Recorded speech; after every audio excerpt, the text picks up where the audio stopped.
ನಮಸ್ತೆ. ನಮ್ಮ ಕಾನೂನು ಅಕಾಡೆಮಿ ಟೀಮ್ ಕಡೆಯಿಂದ ಈಗ ಪ್ರೈಸ್ ವೇರಿಯೇಷನ್ ಆಗ್ತಾನೆ ಇರುತ್ತೆ ಮಾರ್ಕೆಟ್ ಅಲ್ಲಿ. ಇವತ್ತು ಇದ್ದಿದ್ದ ಪ್ರೈಸ್ ನಾಳೆ ಇರಲ್ಲ, ನಾಳೆ ಇದ್ದಿದ್ದ ಪ್ರೈಸ್ ಇವತ್ತಿರಲ್ಲ. ಆತರ ವೇರಿಯೇಷನ್ ಆಗ್ತಾನೆ ಇರುತ್ತೆ. ಆ ತರ ವೇರಿಯೇಷನ್ ಆಗಿದ್ದನ್ನ ಮೆಜರ್ ಮಾಡಕ್ಕೆ ನಮ್ ಕಡೆ ಒಂದು ಇಂಡೆಕ್ಸ್ ನಂಬರ್ ಅಂತ ಹೇಳಿ ಮಾಡಿದ್ದಾರೆ ಎಕನಾಮಿಕ್ಸ್ ಅಲ್ಲಿ, ಆಯ್ತಾ? ಅರ್ಥಶಾಸ್ತ್ರದಲ್ಲಿ ಇಂಡೆಕ್ಸ್ ನಂಬರ್ ಅಂತ ಮಾಡಿದ್ದಾರೆ. ಆ ಇಂಡೆಕ್ಸ್ ನಂಬರ್ ಏನು ಅನ್ನುವಂಥದ್ದನ್ನ ನಾವು ಅರ್ಥ ಮಾಡ್ಕೋಣ. ಅದರಲ್ಲಿ ಟೈಪ್ಸ್ ಆಫ್ ಇಂಡೆಕ್ಸ್ ನಂಬರ್ಸ್ ಗಳಿದೆ. ಟೈಪ್ಸ್ ಆಫ್ ಇಂಡೆಕ್ಸ್ ನಂಬರ್ಸ್ ಆಗಿರ್ಬೋದು, ಅದರ ಯೂಸರ್ಸ್ ಏನು, ಅದರ ಲಿಮಿಟೇಷನ್ ಏನು, ಎಲ್ಲದನ್ನು ಕೂಡ ನೋಡೋಣ ಇವತ್ತಿನ ವಿಡಿಯೋದಲ್ಲಿ. ಈ ಇಂಡೆಕ್ಸ್ ನಂಬರ್ ಅಂತಂದ್ರೆ ಏನು, ಟೈಪ್ಸ್ ಆಫ್ ಇಂಡೆಕ್ಸ್ ನಂಬರ್ ಏನು ಅಂತ ಹೇಳಿ ನೋಡೋಣ, ಆಯ್ತಾ? ಎಕ್ಸಾಮ್ ಪಾಯಿಂಟ್ ಆಫ್ ವ್ಯೂದಲ್ಲಿ ಕೇಳುವಂತ ಸಾಧ್ಯತೆಗಳಿರುತ್ತೆ. ಅದಕ್ಕೆ ಡೈರೆಕ್ಟ್ ಕ್ವಶನ್ಸ್ ಗಳನ್ನ ಕೊಟ್ಬಿಟ್ಟು ನಾನು ಮಾಡಿದೀನಿ. ಹೇಗೆ ಇಂಡೆಕ್ಸ್ ನಂಬರ್ ನ ಪ್ರಿಪೇರ್ ಮಾಡ್ತಾರೆ ಅಂತ. ಫಸ್ಟ್ ಥಿಂಗ್, ಎಲ್ಲದಕ್ಕಿಂತ ಮುಂಚೆ ಅದೇನ್ ಇಂಡೆಕ್ಸ್ ನಂಬರ್ ಅದೆಲ್ಲದಕ್ಕಿಂತ ಮುಂಚೆ ಲಾಸ್ಟ್ ವಿಡಿಯೋಗಳು ನೋಡ್ಕೊಂಡು ಬಂದಿಲ್ಲ ಅಂದ್ರೆ ಸೀಕ್ವೆನ್ಸ್ ಆಗಿ ಪ್ಲೇ ಲಿಸ್ಟ್ ಅಲ್ಲಿ ಇದೆ, ನೋಡ್ಕೊಂಡು ಬನ್ನಿ. ಆಫ್ಟರ್ ದಟ್ ಏನು ಅಂತಂದ್ರೆ, ಇಂಡೆಕ್ಸ್ ನಂಬರ್ ಅಂತಂದ್ರೆ ಏನು. ಫಸ್ಟ್ ಥಿಂಗ್, ಏನ್ ಸರ್ ಇದು ಇಂಡೆಕ್ಸ್ ನಂಬರ್? ಈ ಇಂಡೆಕ್ಸ್ ನಂಬರ್ ಅಂತಂದ್ರೆ ಏನು ಅಂತಂದ್ರೆ, ಈಗ ಒಂದು ಉದಾಹರಣೆಗೆ ಹೇಳ್ತಾ ಇದ್ದೀನಿ. ಈಗ ಪ್ರೈಸು ಈ ವರ್ಷ ಹೋದ 2 ವರ್ಷದ ಮುಂಚೆ 2022ರಲ್ಲಿ 2-3 ವರ್ಷಗಳ ಹಿಂದೆ 2022ರಲ್ಲಿ ಇದೇ ಗೋಲ್ಡ್ ರೇಟ್ ಏನಿತ್ತು ಅಂತಂದ್ರೆ ಒಂದು ಹತ್ರ 60,000 ಇತ್ತು. 60,000ಗೆ ಒಂದು 10 ಗ್ರಾಮ್ಸ್ ಬರ್ತಾ ಇತ್ತು. ಈಗ ಅದೇ ಗೋಲ್ಡ್, ಆಯ್ತಾ? ಏನು ಅದ್ರದ್ದು ಕೆಮಿಕಲ್ ಫಾರ್ಮುಲಾ ಚೇಂಜ್ ಆಗಿಲ್ಲ, ಅದ್ರ ಮಾಲಿಕ್ಯೂಲ್ ಚೇಂಜ್ ಆಗಿಲ್ಲ, ಅದೇ ಗೋಲ್ಡ್ ಅದೇ ಎಲ್ಲ. ಅದೇ ನೀವು 2025 ತಗೊಳಕ್ ಹೋದ್ರೆ ಈಗ ಅದು 1 ಲಕ್ಷ ಆಗಿದೆ. ಯಾಕೆ? ಈ 60,000ದಿಂದ 1 ಲಕ್ಷ ಚೇಂಜ್ ಆಗ್ಬೇಕಾದ್ರೆ ಮಿಡ್ಲ್ 40,000 ಚೇಂಜ್ ಆಯ್ತಲ್ವಾ? ಇದನ್ನೆಲ್ಲ ನಾವೇನಂತ ಕರಿತೀವಿ? ನಾನು ಆಲ್ರೆಡಿ ಹೇಳ್ಕೊಟ್ಟಿದ್ದೀನಿ. ಇನ್ಫ್ಲೇಷನ್ ಅಂತೀವಿ, ಡಿಫ್ಲೇಷನ್ ಅಂತೀವಿ. ರೈಟ್ ಕಡಿಮೆ ಆದ್ರೆ, ರೈಟ್ ಜಾಸ್ತಿ ಆದ್ರೆ ಇನ್ಫ್ಲೇಷನ್ ಅಂತೀವಿ. ಈಗ ಈ ಚೇಂಜಸ್ ಏನಾಯ್ತಲ್ವಾ ಮಿಡ್ಲ್ ಏನು 40,000 ಚೇಂಜಸ್ ಆಯ್ತಲ್ಲ, ಇದನ್ನ ಕ್ಯಾಲ್ಕುಲೇಟ್ ಮಾಡಕ್ ಏನಾದ್ರು ಒಂದು ಬೇಕಲ್ಲ? ಯಾವ ರೀತಿ ಎಷ್ಟು ಚೇಂಜಸ್ ಆಯ್ತು ಅಂತ ಏನಾದ್ರು ಒಂದು ಮಾಡಿ ಕ್ಯಾಲ್ಕುಲೇಟ್ ಮಾಡ್ಬೇಕಲ್ವಾ? ಕ್ಯಾಲ್ಕುಲೇಟ್ ಮಾಡಿ ಲೆಕ್ಕಾಚಾರ ಇಟ್ಬಿಟ್ಟು ಒಂದು ನಂಬರ್ ಇಡ್ಬೇಕು ತಾನೆ. ಓಕೆ, ಇಷ್ಟು ಪರ್ಸೆಂಟೇಜ್ ಚೇಂಜ್ ಆಯ್ತು, ಇಷ್ಟು ಚೇಂಜ್ ಆಯ್ತು. ಇದನ್ನೇ ನಾವು ಇಂಡೆಕ್ಸ್ ನಂಬರ್ ಅಂತ ಕರೆಯೋದು. ಅಂತಂದ್ರೆ ಬೇಸಿಕಲಿ ಇಂಡೆಕ್ಸ್ ನಂಬರ್ ಅಂತಂದ್ರೆ ಏನು ಅಂತಂದ್ರೆ, the changes in the value of the money or price level. ಅದಷ್ಟೇ ಇಂಡೆಕ್ಸ್ ನಂಬರ್ ಅಂತಂದ್ರೆ. ದ ಡಿವೈಸ್, ಇದೊಂದು ಡಿವೈಸ್ ಅಂತ ಕರಿತಾ ಇದ್ದಾರೆ. ಡಿವೈಸ್ ಅಂತಂದ್ರೆ ಇದೊಂದು ಲೈಕ್ ಸಾಧನ ಅಂತ ಕರಿತಾ ಇದ್ದಾರೆ. ಡಿವೈಸ್, ಇದೊಂದು ಡಿವೈಸ್. ಯಾವ ತರ ಡಿವೈಸ್ ಅಂತಂದ್ರೆ, ಇದು ಹೆಲ್ಪ್ ಮಾಡುತ್ತೆ. ಏನಕ್ಕೆ ಹೆಲ್ಪ್ ಮಾಡುತ್ತೆ ಅಂದ್ರೆ, ಚೇಂಜ್ ಮಾಡೋದಕ್ಕೆ. ಏನ್ ಚೇಂಜ್ ಮಾಡೋದಕ್ಕೆ? ವ್ಯಾಲ್ಯೂ ಆಫ್ ದ ಮನಿ ಎಷ್ಟು ಚೇಂಜ್ ಆಗಿದೆ ಅಂತದನ್ನ ಅರ್ಥ ಮಾಡ್ಕೊಳ್ಳೋದಕ್ಕೆ, ಅಂತಂದ್ರೆ ಮೆಜರ್ ಮಾಡೋದಕ್ಕೆ ಇದು ಹೆಲ್ಪ್ ಮಾಡುತ್ತೆ. ಅಥವಾ ಪ್ರೈಸ್ ಲೆವೆಲ್ ವೇರಿಯೇಷನ್ ಚೇಂಜ್ ಮಾಡುತ್ತೆ. ನಾ ಹೇಳಿದ್ನಲ್ಲ ನಿಮಗೆ, ಇದೇ ಡೆಫಿನೇಷನ್, ಇದೇ ಮೀನಿಂಗ್ ಇದ್ರದ್ದು. ಈಗ ಯಾವುದೇ ಒಂದು ವಸ್ತು, ಯಾವುದೇ ಒಂದು ಪ್ರಾಡಕ್ಟ್, ಯಾವುದೇ ಒಂದು ಸರ್ವಿಸ್ ಏನೇ ಆಗಿರ್ಲಿ, ಅದರ ಬೆಲೆ ಈಗಿದ್ದಕ್ಕಿಂತ ಚೇಂಜಸ್ ಏನಾದ್ರು ಆಗ್ತಾ ಇದೆ ಅಂತಂದ್ರೆ ಅದರ ಮಿಡ್ಲಲ್ಲಿ ಆಗುವಂತ ವೇರಿಯೇಷನ್ಸ್ ಅನ್ನ ಮೆಜರ್ ಮಾಡೋದಕ್ಕೆ ನಾವು ಇಂಡೆಕ್ಸ್ ನಂಬರ್ ಅಂತ ಕರಿತೀವಿ. ಇದ್ರ ಮೇಲೆ 2 ವಿಡಿಯೋಗಳನ್ನ ನಾನು ಮಾಡಿದೀನಿ. ಸೊ ಅದಕ್ಕೋಸ್ಕರ ದಯವಿಟ್ಟು ನೀವು ಫಸ್ಟ್ ಇಂಡೆಕ್ಸ್ ನಂಬರ್ ಏನಂತ ಅಂತ ಅರ್ಥ ಮಾಡ್ಕೊಳ್ಳಿ. ಯಾಕೆ ಹೇಳ್ತಾ ಇದೀನಿ ಅಂತಂದ್ರೆ, ಇಂಡೆಕ್ಸ್ ನಂಬರ್ ಅಂತ ನಿಮಗೆ ಅರ್ಥ ಆಗಿಲ್ಲ ಅಂತಂದ್ರೆ ಅದು ಟೈಪ್ಸ್ ಏನ್ ಅರ್ಥ ಆಗ್ಬೇಕು, ಅದು ಪ್ರಿಪರೇಷನ್ ಹೇಗೆ ಅರ್ಥ ಆಗ್ಬೇಕು, ಅದು ಮುಖ್ಯ ಅಲ್ವಾ? ಸೊ ಅದಕ್ಕೋಸ್ಕರ ಇಂಡೆಕ್ಸ್ ನಂಬರ್ ಅಂತಂದ್ರೆ ಏನು ಅಂತಂದ್ರೆ, ಏನಾದ್ರೂ ಪ್ರೈಸ್ ಅಲ್ಲಿ ವೇರಿಯೇಷನ್ ಆಗ್ತಾ ಇದೆ, ಪ್ರೈಸ್ ಅಲ್ಲಿ ಏನಾದ್ರೂ ಡಿಫ್ರೆನ್ಸ್ ಆಗ್ತಾ ಇದೆ, ಸೊ ಆ ವೇರಿಯೇಷನ್, ಆ ಡಿಫ್ರೆನ್ಸ್ ಅನ್ನ ಕ್ಯಾಲ್ಕುಲೇಟ್ ಮಾಡಕ್ಕೆ ಯೂಸ್ ಮಾಡುವಂತ ಒಂದು ಡಿವೈಸ್, ಯೂಸ್ ಮಾಡುವಂತ ಒಂದು ಸಿಸ್ಟಮ್, ಯೂಸ್ ಮಾಡುವಂತ ಒಂದು ಲಾಜಿಕ್, ಅದನ್ನೇ ನಾವೇನಂತ ಕರಿತೀವಿ? ಇಂಡೆಕ್ಸ್ ನಂಬರ್ ಅಂತ ಕರಿತೀವಿ. ತುಂಬಾ ಸಿಂಪಲ್ ಆಗಿ ಪ್ರೈಸ್ ವೇರಿಯೇಷನ್ ಏನಾಗುತ್ತೆ ಅದನ್ನ ಕಂಡುಹಿಡಿಬೇಕಂತಂದ್ರೆ ಇಂಡೆಕ್ಸ್ ನಂಬರ್ ಇಂದ ಕಂಡುಹಿಡಿಬೇಕು ಅಷ್ಟೇ. ತುಂಬಾ ಸಿಂಪಲ್ ಆಗಿ ಹೇಳ್ಬೇಕು ಅಂತಂದ್ರೆ, ಈಗ ಎಕ್ಸ್ಪ್ಲನೇಷನ್ ವೈಸ್ ಏನಾದ್ರು ಬಂದೆ ಅಂತಂದ್ರೆ, an index number is a statement that is in form of the table which represents the changes in the general price level. ಇದನ್ನ ಟೇಬಲ್ ಫಾರ್ಮ್ ಅಲ್ಲಿ ನಾವು ರೆಪ್ರೆಸೆಂಟ್ ಮಾಡ್ತೀವಿ. ಟೇಬಲ್ ಫಾರ್ಮ್ ಅಲ್ಲಿ ರೆಪ್ರೆಸೆಂಟ್ ಮಾಡ್ತಾ ಪ್ರೈಸ್ ಅಲ್ಲಿ ಏನ್ ವೇರಿಯೇಷನ್ಸ್ ಗಳಾಗಿದೆ ಅದನ್ನ ನಾವು ರೆಪ್ರೆಸೆಂಟ್ ಮಾಡ್ತೀವಿ ಅಂತ ಹೇಳ್ತಾ ಇದ್ದಾರೆ. Index number have great importance in these days. ಈ ಕೆಲವೊಂದು ದಿನಗಳಲ್ಲಿ ಇಂಡೆಕ್ಸ್ ನಂಬರ್ ಅನ್ನುವಂಥದ್ದು ಇತ್ತೀಚಿನ ದಿನಗಳಲ್ಲಿ, ಇಂದಿನ ದಿನಗಳಲ್ಲಿ ತುಂಬಾ ಇಂಪಾರ್ಟೆನ್ಸ್ ಗಳನ್ನ ತಗೊಂಡಿದೆ ಅಂತ ಹೇಳಿ ಆಥರ್ ಹೇಳ್ತಾ ಇದ್ದಾರೆ ಬರವಣಿಗೆಯಲ್ಲಿ. when it when it is desired to find when it is desired to find out to what extent the price have risen or fallen and index number is prepared. ಅಂತಂದ್ರೆ ಇದನ್ನ ಏನಕ್ಕೋಸ್ಕರ use ಮಾಡ್ತಾ ಇದೀವಿ ಅಂತಂದ್ರೆ, price ಯಾವಾಗ rice ಆಯ್ತು, price ಯಾವಾಗ fall ಆಯ್ತು, ಇದನ್ನ ಅರ್ಥ ಮಾಡ್ಕೊಳ್ಳೋದಕ್ಕೋಸ್ಕರ ಇಂಡೆಕ್ಸ್ ನಂಬರ್ ನ ಯೂಸ್ ಮಾಡ್ತಾ ಇದೀವಿ ಅನ್ನುವಂತ ಒಂದು ವಿಷಯನ ಎಕ್ಸ್ಪ್ರೆಸ್ ಮಾಡ್ತಾ ಇದ್ದಾರೆ. ನಮ್ಮ ಈ money and banking international trade ನಲ್ಲಿ ಒಂದು ಇಂಡೆಕ್ಸ್ ನಂಬರ್ ಅಂತೇಳಿ ಒಂದು ಕಾನ್ಸೆಪ್ಟ್ ನ ಕೊಟ್ಬಿಟ್ಟು. ಸರಿ ಸರ್, ಇಲ್ಲಿ ತನಕ ನಮಗೆ ಇದಿಷ್ಟು ಅರ್ಥ ಆಯ್ತು. ಈಗ ಇಂಡೆಕ್ಸ್ ನಂಬರ್ನ ನಾನೇ ಕಂಡುಹಿಡಿಬೇಕು ಅಂತ ಅನ್ಕೊಂಡಿದೀನಿ. ನಾನೇ ಇಂಡೆಕ್ಸ್ ನಂಬರ್ನ ಕಂಡುಹಿಡಿಬೇಕು ಅಂತಂದ್ರೆ ಯಾವ ತರ ಕಂಡುಹಿಡಿಬೇಕು ಸರ್? ಇಂಡೆಕ್ಸ್ ನಂಬರ್ನ ಕಂಡುಹಿಡಿಯಕ್ಕೆ ಫಾರ್ಮುಲಾಸ್ ಗಳಿದೆಯಾ? ಇಂಡೆಕ್ಸ್ ನಂಬರ್ನ ಕಂಡುಹಿಡಿಯೋದಕ್ಕೆ ಪ್ರೊಸೀಜರ್ ಏನಿದೆ? ಖಂಡಿತವಾಗ್ಲೂ ಅದನ್ನು ಕೂಡ ನೋಡೋಣ. ಇಂಡೆಕ್ಸ್ ನಂಬರ್ನ ಕಂಡುಹಿಡಿಯೋದಕ್ಕೆ ಸಮ್ ಪ್ರೊಸೀಜರ್ ಇದೆ, ಸಮ್ ಫಾರ್ಮುಲಾಸ್ ಗಳಿದೆ. ನಾನು ಇಲ್ಲಿ ತುಂಬಾ ಡೀಪ್ ಆಗಿ ಫಾರ್ಮುಲಾಸ್ ಅವನ್ನೆಲ್ಲ ಹೋಗ್ತಾ ಇಲ್ಲ. ಏನ್ ಮಾಡ್ತಾರೆ ಅಂತಂದ್ರೆ, ನಾನು ನಿಮ್ಗೆ ಒಂದು ಎಕ್ಸಾಂಪಲ್ ಕೊಡ್ತೇನೆ. ಯಾರ್ಯಾರು ಎಕನಾಮಿಕ್ಸ್ ಓದಿದ್ರೆ ಅವರಿಗೆಲ್ಲ ಅರ್ಥ ಆಗುತ್ತೆ. ತುಂಬಾ ಡೀಪ್ ಹೋಗ್ತೀರಾ ಅಂತಂದ್ರೆ ಒಂದ್ ಸ್ವಲ್ಪ ದಯವಿಟ್ಟು ಗೂಗಲ್ ಔಟ್ ಮಾಡಿ. ನೋಡಿ ಹಿಂಗ್ ಒಂದು ಟ್ಯಾಬ್ಲರ್ ಕಾಲಮ್ ಕೊಡ್ತಾರೆ. ಟ್ಯಾಬ್ಲರ್ ಕಾಲಮ್ ಕೊಟ್ಬಿಟ್ಟು ಇಲ್ಲಿ ಏನು ಟೈಪ್ ಆಫ್ ಮೆಟೀರಿಯಲ್ ಏನಿದೆ ಅದನ್ನ ಕೊಡ್ತಾರೆ. ಇಲ್ಲಿ ಇಯರ್ ಕೊಡ್ತಾರೆ, ಟೈಮ್ ಕೊಡ್ತಾರೆ. ಇಲ್ಲಿ ಬಂದ್ಬಿಟ್ಟು ಕ್ವಾಲಿಟಿ ಕೊಡ್ತಾರೆ. ಸೊ ಎಷ್ಟಿತ್ತು ಇಲ್ಲಿ ಎಷ್ಟು ಚೇಂಜಸ್ ಆಯ್ತು, ಇಲ್ಲಿ ಎಷ್ಟಿತ್ತು, ಇಲ್ಲಿ ಎಷ್ಟಿತ್ತು. ಈ ತರ ಒಂದು ಟ್ಯಾಬ್ಲರ್ ಕಾಲಮ್ ಕೊಟ್ಬಿಟ್ಟು ಇದ್ರ ಮೇಲೆ ಕ್ಯಾಲ್ಕುಲೇಷನ್ ಮಾಡ್ರಿ ಅಂತ ಕೊಡ್ತಾರೆ. ಯಾರ್ಯಾರು ಕಾಮರ್ಸ್ ನ ತಗೊಂಡಿದ್ರಿ ಅವರಿಗೆಲ್ಲ ಗೊತ್ತಿರುತ್ತೆ. ಇದನ್ನೆಲ್ಲ ಕೊಟ್ಟಿರ್ತಾರೆ ನಿಮಗೆ ಒಂದಿಷ್ಟು ಮಾರ್ಕ್ಸಿಗೆ ಸಾಲ್ವ್ ಮಾಡಿ ಅಂತೇಳಿ. ನಮ್ಮ LLB ಅಲ್ಲಿ ಎಷ್ಟು ಮಟ್ಟಿಗೆ ಬೇಕಷ್ಟು ನಾನು ಹೇಳ್ತಾ ಇದ್ದೀನಿ. ಪ್ರಿಪರೇಷನ್ ಆಫ್ ಇಂಡೆಕ್ಸ್ ನಂಬರ್ ಅನ್ನುವಂತ ಕಾನ್ಸೆಪ್ಟ್ ಬಗ್ಗೆನೇ ನಾನು ಕೂಡ ಮಾತಾಡ್ತಾ ಇದ್ದೀನಿ. ಅದಕ್ಕೋಸ್ಕರನೇ ಈ ಟೇಬಲ್ ಹಾಕಿ ತೋರಿಸಿದ್ದು.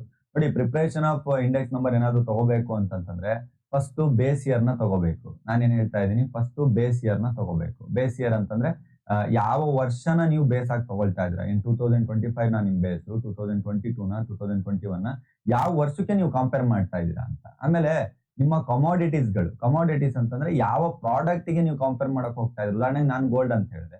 ಈ ತರ ನೀವೇನಾದ್ರೂ ತಗೊಳ್ಳಿ, ಬೇಳೆ, ಹಣ್ಣು, ತರಕಾರಿ, ಕಾಯಿ, ಗಾಡಿ, ಬೈಕು, ಕಾರು, ಏನೇನ್ ಕಮೋಡಿಟೀಸ್ ಬರುತ್ತೆ ಎಲ್ಲ ಕಮೋಡಿಟೀಸ್ ಡೌನ್ ಮಾಡ್ಕೋಬೇಕು. ಆಮೇಲೆ ಕಲೆಕ್ಷನ್ ಆಫ್ ದ ಪ್ರೈಸ್ ಅಂತ ತಗೋಬೇಕು. ಎಷ್ಟು ಪ್ರೈಸ್ ವೇರಿಯೇಷನ್ ಆಗಿದೆ, ಫಸ್ಟ್ ಇನ್ ಪ್ರೈಸ್ ಎಷ್ಟಿತ್ತು, ಆಮೇಲೆ ಎಷ್ಟಿತ್ತು, ಫಸ್ಟ್ ಇನ್ ಪ್ರೈಸ್ ಆಮೇಲೆ ಪ್ರೈಸ್, ಫಸ್ಟ್ ಇನ್ ಪ್ರೈಸ್ ಆಮೇಲೆ ಪ್ರೈಸ್, ಈ ತರ ಎಲ್ಲ ತಗೊಂಡು ಅದಾದ್ಮೇಲೆ ಇದೆಲ್ಲದಕ್ಕೂ ಒಂದು ಕ್ಯಾಲ್ಕುಲೇಷನ್ ಮಾಡ್ಬಿಟ್ಟು ಪರ್ಸೆಂಟೇಜ್ ನ ತೆಗಿಬೇಕು. ಪರ್ಸೆಂಟೇಜ್ ತೆಗೆದಾದ್ಮೇಲೆ ಆ ಪರ್ಸೆಂಟೇಜಿಗೆ ಒಂದು ಅವರೇಜ್ ತೆಗಿಬೇಕು. ಫೈನಲ್ ಆಗಿ ಪರ್ಸೆಂಟೇಜ್ ಪ್ಲಸ್ ಮಾಡ್ಬಿಟ್ಟು ಟೋಟಲ್ ಎಷ್ಟು ಕಮೋಡಿಟೀಸ್ ಗಳಿದೆ, ಟೋಟಲ್ ಎಷ್ಟು ಪ್ರಾಡಕ್ಟ್ ಗಳಿದೆ, ಅದಕ್ಕೊಂದು ಅವರೇಜ್ ತೆಗಿಬೇಕು. ಅದಾದ್ಮೇಲೆ ಬಂದ್ಬಿಟ್ಟು ಒಂದು ಆನ್ಸರ್ ಬರುತ್ತೆ ನೋಡಿ, ಅದನ್ನ ನಾವು ಇಂಡೆಕ್ಸ್ ನಂಬರ್ ಅಂತೇಳಿ ಕರಿತೀವಿ. ಫೈನಲ್ ಆಗಿ ಬರುವಂತ ಒಂದು ಆನ್ಸರ್ ನಾವು ಇಂಡೆಕ್ಸ್ ನಂಬರ್ ಅಂತ ಕರಿತೀವಿ. ಐ ಹೋಪ್ ನಿಮ್ಗೆಲ್ರಿಗೂ ಅರ್ಥ ಆಗಿದೆ ಅಂತ ಅನ್ಕೊಳ್ತಾ ಇದ್ದೀನಿ. ಸೊ ಇಲ್ಲಿ ಹೇಳಕ್ ಹೋಗ್ತಾ ಇರುವಂತ ಕಾನ್ಸೆಪ್ಟ್ ಏನು ಅಂತಂದ್ರೆ, ನೀವು ಕಂಡಿಡಿತಾ ಇದ್ದೀರಾ ಅಷ್ಟೇ, ಪ್ರೈಸ್ ವೇರಿಯೇಷನ್ ಇಂದ ಕಂಡಿಡಿತಾ ಇದ್ದೀರಾ. ಆಬ್ವಿಯಸ್ಲಿ ಪ್ರೈಸ್ ವೇರಿಯೇಷನ್ ಕಂಡಿಡಿಬೇಕಂದ್ರೆ ಏನ್ ಬೇಕು, ಯಾವ ವರ್ಷದಿಂದ ಕ್ಯಾಲ್ಕುಲೇಟ್ ಮಾಡ್ತೀರಾ ಅದ್ ಬೇಕು, ಯಾವ ಪ್ರಾಡಕ್ಟ್ ಮೇಲೆ ಕಂಡಿಡಿತೀರಾ ಅದ್ ಬೇಕು, ಆಮೇಲೆ ಎಷ್ಟೆಷ್ಟು ರೇಟ್ ಚೇಂಜಸ್ ಆಯ್ತು ಅದ್ ಬೇಕು. ಫೈನಲ್ ಆಗಿ ಅದ್ರದ್ದೊಂದು ಪರ್ಸೆಂಟೇಜ್ ತೆಗ್ಬಿಟ್ಟು ಅವರೇಜ್ ತೆಗ್ಬಿಟ್ರಿ ಅಂದ್ರೆ ಇಂಡೆಕ್ಸ್ ನಂಬರ್ ಬರುತ್ತೆ. ತುಂಬಾ ಸಿಂಪಲ್ ಕ್ಯಾಲ್ಕುಲೇಷನ್. ಹೋದ ವರ್ಷ 60,000 ಇತ್ತಂತೆ, ಈ ವರ್ಷ ಒಂದು 1 ಲಕ್ಷ ಆಗಿದೆ ಅಂತೆ, ಮಿಡ್ಲ್ ಒಂದು 40,000 ವೇರಿಯೇಷನ್ ಆಗಿದೆ. ಸೊ ಹತ್ರ 40% ರೈಸ್ ಆಗಿದೆ. ಕುತ್ಕೊಂಡು ಕ್ಯಾಲ್ಕುಲೇಟ್ ಮಾಡಿ. ಈ ತರ 4-5 ಪ್ರಾಡಕ್ಟ್ ತಗೊಳ್ತೀರಾ, ಅವರೇಜ್ ತೆಗಿತೀರಾ, ಬಂದ್ಬಿಡುತ್ತೆ. ಒಂದ್ಸಲ ಅರ್ಥ ಆಗಿಲ್ಲ ಅಂತಂದ್ರೆ ದಯವಿಟ್ಟು ಮತ್ತೊಂದ್ಸಲ ಬ್ಯಾಕ್ ಕೊಟ್ಟು ಪಾಸ್ ಮಾಡಿ ಮತ್ತೊಂದ್ಸಲ ಅರ್ಥ ಮಾಡ್ಕೊಳಕ್ ಟ್ರೈ ಮಾಡಿ. ಕಾನ್ಸೆಪ್ಟ್ ತುಂಬಾ ಸಿಂಪಲ್. ಪ್ರೈಸ್ ಅಲ್ಲಿ ಆಗಿರುವಂತ ವೇರಿಯೇಷನ್ ಅನ್ನ ಕಂಡುಹಿಡಿಯಕ್ ಹೋಗ್ತಾ ಇದೀರ ಅಷ್ಟೇ. ಅದು ಬಿಟ್ಟರೆ ಬೇರೆ ಏನು ಇಲ್ಲ ಇದ್ರಲ್ಲಿ. ತುಂಬಾ ಜಾಸ್ತಿ ತಲೆ ಕೆಡಿಸ್ಕೊಂಡು ಓದುವಂತದ್ದು ಏನಿಲ್ಲ ಲಾದಲ್ಲಿ. ಸಿಂಪಲ್ ಆಗಿ ಅರ್ಥ ಮಾಡ್ಕೊಂಡ್ರೆ ಸಿಂಪಲ್ ಆಗಿ ಅರ್ಥ ಆಗುತ್ತೆ. ತಲೆ ಕೆಡಿಸ್ಕೊಂಡು ಏನೋ ಒಂದು ದೊಡ್ಡ ರಾಕೆಟ್ ನೇ ತಯಾರಿಸ್ತಾ ಇದ್ದೀನಿ, ಬೇರೆ ಗ್ರಹಕ್ಕೆ ಹೋಗ್ತಾ ಇದೀನಿ ಅನ್ನೋ ತರ ಫೀಲ್ ಮಾಡ್ಕೊಂಡು ಕುಂತ್ರೆ ಅದೇ ತರ ಆಗುತ್ತೆ. ಇಲ್ಲ, ತುಂಬಾ ಸಿಂಪಲ್ ಆಗಿದೆ. ಸಾಮಾಜಿಕ ವಿಷಯ ಇದು, ಲಾ ಅನ್ನುವಂಥದ್ದು ಸಮಾಜದಲ್ಲಿ ನಡೀತಾ ಇರುವಂತ ವಿಷಯ ಅಂತ ನೀವೇನಾದ್ರು ತಗೊಂಡು ಓದಕ್ ಹೋದ್ರೆ ತುಂಬಾ ಸಿಂಪಲ್ ಆಗಿ ಅರ್ಥ ಆಗುತ್ತೆ. ಸರಿ, ಈಗ ಇಂಡೆಕ್ಸ್ ನಂಬರ್ ಅಂದ್ರೆ ಅರ್ಥ ಆಯ್ತಲ್ವಾ? ಈಗ ಇಂಡೆಕ್ಸ್ ನಂಬರ್ ಅಂತಂದ್ರೆ ಪ್ರೈಸ್ ಅಲ್ಲಿ ಏನ್ ವೇರಿಯೇಷನ್ ಮಾಡ್ತೀವಿ ಅದು ನಾವು ಇಂಡೆಕ್ಸ್ ನಂಬರ್ ಅಂತ ಕರಿತೀವಿ. ಸೂಚ್ಯಾಂಕ ಸಂಖ್ಯೆ ಅಂತ ಕರಿತೀವಿ. ಈ ಇಂಡೆಕ್ಸ್ ನಂಬರ್ ನ ವಿಧಗಳು ಕೂಡ ಇರ್ತಾವಲ್ವಾ, ಟೈಪ್ಸ್ ಗಳು ಇರ್ಲೇಬೇಕಲ್ವಾ? ಯಾವುದೇ ಒಂದು ಕಾನ್ಸೆಪ್ಟ್ ಇದ್ರೂ ಕೂಡ ಅದ್ರ ಟೈಪ್ಸ್ ಗಳು ಇದ್ದೇ ಇರುತ್ತೆ. ಈ ಕಾನ್ಸೆಪ್ಟ್ ಒಂದು ಕೂಡ ಟೈಪ್ಸ್ ಗಳು ಇದ್ದೇ ಇರ್ತವೆ. ಸೊ ನಾವೇನ್ ಮಾಡೋಣ ಅಂತಂದ್ರೆ ಪ್ರತಿಯೊಂದು ಕಾನ್ಸೆಪ್ಟ್ ನ ಬಗ್ಗೆ ತಿಳ್ಕೊಳ್ತಾ ಹೋಗೋಣ. ತುಂಬಾ ಸಿಂಪಲ್. ನಾನು ಯಾವ್ದ್ರ ಬಗ್ಗೆ ಮಾತಾಡ್ತಾ ಇರ್ತೀನಿ ಅದ್ರದ್ದು ನಾವು ಪ್ರೈಸ್ ನ ನೋಡ್ತಾ ಹೋಗ್ತೀವಿ ಅಷ್ಟೇ. ಅದನ್ನೇ ನಾವು ಟೈಪ್ಸ್ ಅಂತ ಕರೆದಿದ್ದೀವಿ. ಈಗ ನೋಡಿ, ಉದಾಹರಣೆಗೆ ನಾನು ಹೇಳ್ತಾ ಇದ್ದೀನಿ ಹೋಲ್ಸೇಲ್ ಪ್ರೈಸ್ ಇಂಡೆಕ್ಸ್ ಅಂತ ಕರಿತಾ ಇದ್ದೀನಿ. ಅಂತಂದ್ರೆ ಹೋಲ್ಸೇಲ್ ಪ್ರೈಸ್ ನಲ್ಲಿ ಏನಾದರೂ ಚೇಂಜಸ್ ಗಳಾದರೆ, ಹೋಲ್ಸೇಲ್ ಪ್ರೈಸ್ ಅಂತಂದ್ರೆ ಏನ್ ಹೇಳಿ, ಹೋಲ್ಸೇಲ್ ಆಗಿ ತಗೊಂಡ್ ಬರೋದ್ ಅಂಗಡಿಗೆಲ್ಲ ಹೋಗ್ತಿರಲ್ಲ ಅದನ್ನೇ. ಆ ಹೋಲ್ಸೇಲ್ ಪ್ರೈಸ್ ಅಲ್ಲಿ ಓದ್ ಟೈಮ್ ತರಬೇಕಾದ್ರೆ 10,000 ಐಟಮ್ ಇಷ್ಟು ತರ್ತಾ ಇದ್ವಿ. ಈ ಟೈಮ್ ಹೋದ್ರೆ ಅದೇ ಹೋಲ್ಸೇಲ್ ಪ್ರೈಸ್ ಅಂತಾರಂತೆ, ಮತ್ತೆ 15,000 ಕೊಡ್ಬೇಕಂತ. ಆ ಉಳಿದ 5,000 ವೇರಿಯೇಷನ್ ಅನ್ನೇ ನಾವು ಇಂಡೆಕ್ಸ್ ನಂಬರ್ ಅಂತ ಕರಿತೀವಿ. ಸೊ ಅಕಸ್ಮಾತ್ ಏನಾದ್ರೂ ನಾವು ಹೋಲ್ಸೇಲ್ ಐಟಮ್ಸ್ ಗಳಿಗೆ ಏನಾದ್ರು ಕ್ಯಾಲ್ಕುಲೇಟ್ ಮಾಡ್ತಾ ಇದ್ರೆ ಅದನ್ನ ಹೋಲ್ಸೇಲ್ ಪ್ರೈಸ್ ಇಂಡೆಕ್ಸ್ ನಂಬರ್ ಅಂತ ಕರಿತೀವಿ. ಎಕ್ಸ್ಪ್ಲನೇಷನ್ ವೈಸ್ ಏನಾದ್ರು ಬಂದ್ರೆ, wholesale price index number are constructed on the basis of the wholesale price of certain important commodities. ಅಂದ್ರೆ ಹೋಲ್ಸೇಲ್ ಪ್ರೈಸ್ ನ ನಾವು ಸ್ವಲ್ಪ ಇಂಪಾರ್ಟೆಂಟ್ ಕಮೋಡಿಟೀಸ್ ಗಳನ್ನ ವೇರಿಯೇಷನ್ ಆಗಿದ್ದನ್ನ ತಗೊಂಡು ಕ್ಯಾಲ್ಕುಲೇಟ್ ಮಾಡಕ್ಕೆ. ಯಾಕಂದ್ರೆ ಗೌರ್ಮೆಂಟ್ ಇದನ್ನೆಲ್ಲ ಲೆಕ್ಕಾಚಾರ ಕೊಡ್ಬೇಕಾಗುತ್ತೆ.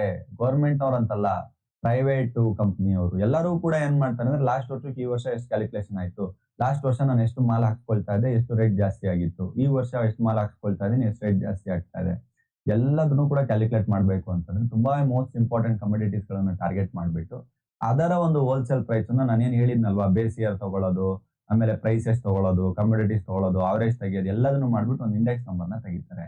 ಸೊ ಮೇನ್ಲಿ ಇದ್ರಲ್ಲಿ ಏನೇನಿರುತ್ತೆ ಅಂದ್ರೆ ರಾ ಮೆಟೀರಿಯಲ್ಸ್ ಗಳು ಮತ್ತೆ ಸೆಮಿ ಫಿನಿಶ್ಡ್ ಗೂಡ್ಸ್ ಗಳಿರುತ್ತೆ. ರಾ ಮೆಟೀರಿಯಲ್ಸ್ ಅಂತಂದ್ರೆ ಇನ್ನು ಏನು ರೆಡಿ ಆಗದೆ ಇರುವಂತ ಪ್ರಾಡಕ್ಟ್. ಈಗ ಉದಾಹರಣೆಗೆ ಏನಾದ್ರು ಹೇಳ್ಬೇಕು ಅಂದ್ರೆ, ಒಂದು ಫೋನ್ ರೆಡಿ ಆಗ್ಬೇಕು, ನೀವು ಇಟ್ಕೊಂಡಿರುವಂತ ಫೋನ್, ಅದಕ್ಕೆ ರಾ ಮೆಟೀರಿಯಲ್ ಏನು, ಡಿಸ್ಪ್ಲೇ ಬೇಕು, ಎಲೆಕ್ಟ್ರಾನಿಕ್ಸ್ ಐಟಮ್ ಬೇಕು, ಅದ್ರ ಕ್ಯಾಮ್ರದ ಐಟಮ್ ಬೇಕು, ಆಮೇಲೆ ಹಿಂದ್ಗಡೆ ಮೆಟಲ್ ಪೌಚ್ ಐಟಮ್ ಬೇಕು. ಇದೆಲ್ಲದನ್ನು ಕೂಡ ಸೇರಿಸ್ಬಿಟ್ಟು ಒಂದು ಮೊಬೈಲ್ ರೆಡಿ ಮಾಡೋದು.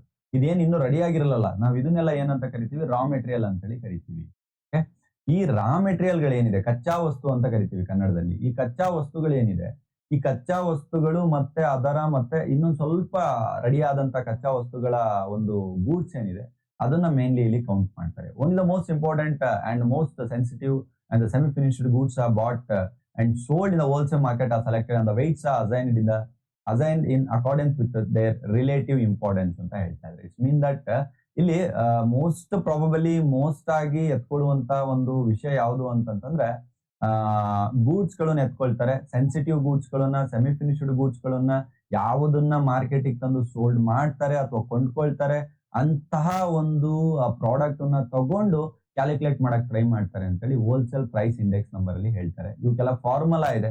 ನಾನು ಫಾರ್ಮುಲಾ ಹೇಳ್ಬಿಟ್ಟು ನಿಮ್ಮನ್ನ ಕಾಂಪ್ಲಿಕೇಟೆಡ್ ಮಾಡ್ತಾ ಇಲ್ಲ. ಇವನ್ ನಿಮಗೆ ಫಾರ್ಮುಲಾ ಬೇಕು ಅಂದ್ರೆ ದಯವಿಟ್ಟು ಒಂದ್ಸಲ ಗೂಗಲ್ ಔಟ್ ಮಾಡಿ. What is the formula for wholesale price index number, what is the formula for cost of living index number in economy ಅಂತ ಹೊಡಿರಿ, ಇನ್ ಎಕನಾಮಿಕ್ ಸಬ್ಜೆಕ್ಟ್ ಅಂತ ಹೊಡಿರಿ, in LLB subject, economic LLB subject ಅಂತ ಹೊಡಿರಿ, ಖಂಡಿತವಾಗ್ಲೂ ಸಿಗುತ್ತೆ. ಈಗಿಂದಾನೆ research ಮಾಡುವಂತದನ್ನ ಕಲೀರಿ, start ಮಾಡಿ. ಯಾಕಂತಂದ್ರೆ ನಿಮ್ಮ ಇಡೀ ವಕೀಲ ವೃತ್ತಿ ಜೀವನ ಅಪ್ ಟು ನಿಮ್ಮ ರಿಟೈರ್ಮೆಂಟ್ 60-70 ಇಯರ್ಸ್ ತನಕ ನೀವು ರಿಸರ್ಚ್ ಮಾಡ್ತಾನೆ ಇರಬೇಕಾಗುತ್ತೆ.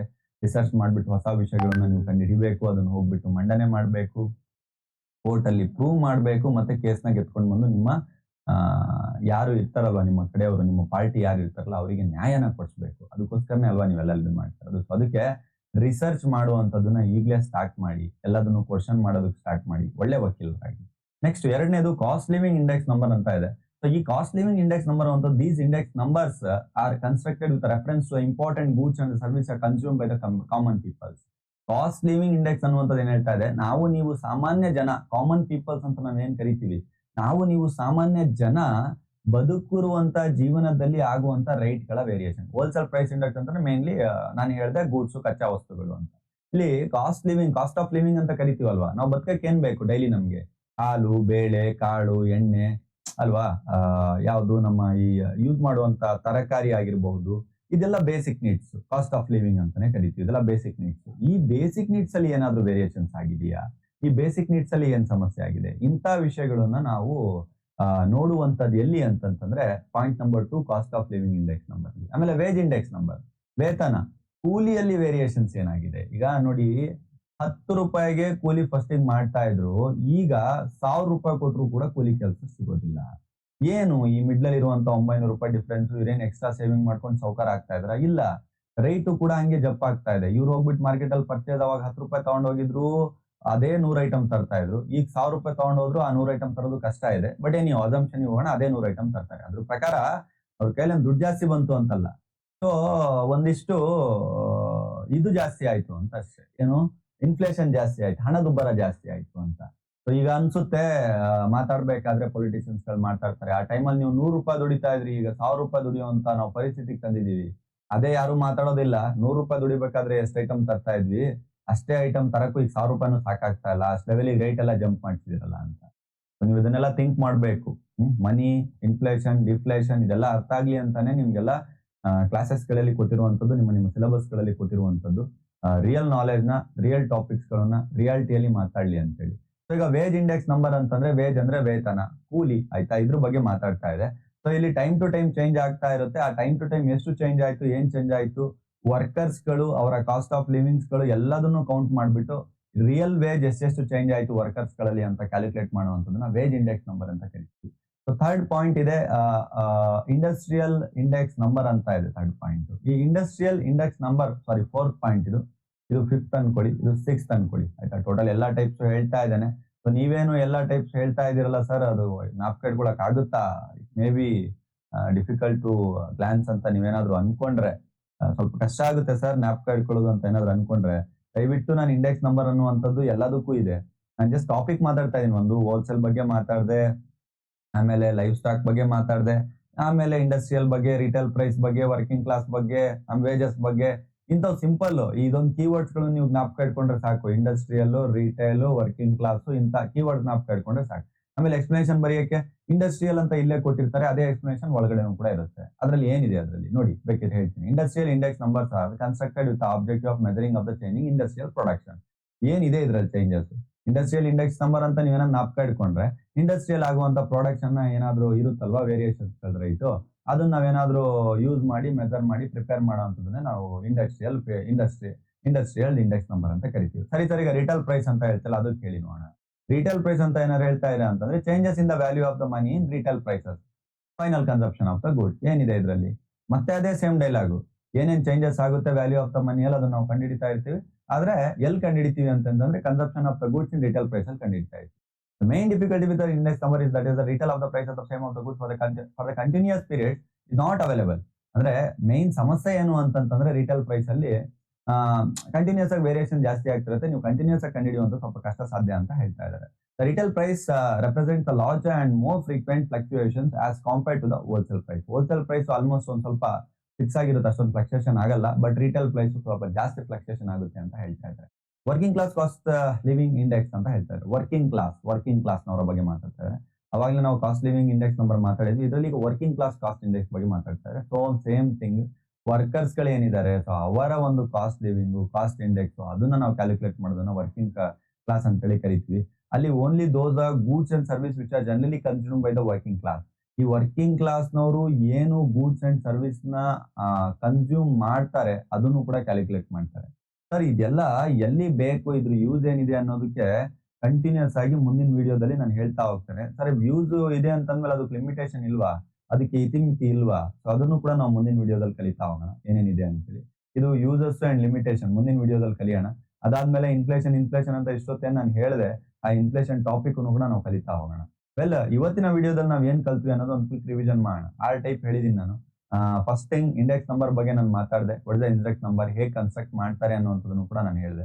ಇಂಡೆಕ್ಸ್ ನಂಬರ್ ಅಂತಂದ್ರೆ ನೋಡಿ ಮತ್ತೆ ಹೇಳ್ತಾ ಇದ್ದೀನಿ, ಇಂಡೆಕ್ಸ್ ನಂಬರ್ ಅಂತಂದ್ರೆ ನಾವು ಇರುವಂತ ಪ್ರೈಸ್ ನ ವ್ಯಾಲ್ಯೂ ಚೇಂಜ್ ಆಗೋದು ವೇರಿಯೇಷನ್ ಆಗೋದನ್ನ ಕಂಡುಹಿಡಿಯೋದನ್ನ ಇಂಡೆಕ್ಸ್ ನಂಬರ್ ಅಂತಾರೆ. ಅದನ್ನ ಕಂಡುಹಿಡಿದಾಗ ಏನ್ ಡಿಜಿಟ್ ಬರುತ್ತೆ ಅದನ್ನ ಇಂಡೆಕ್ಸ್ ನಂಬರ್ ಅಂತ ಕರೀತೀವಿ.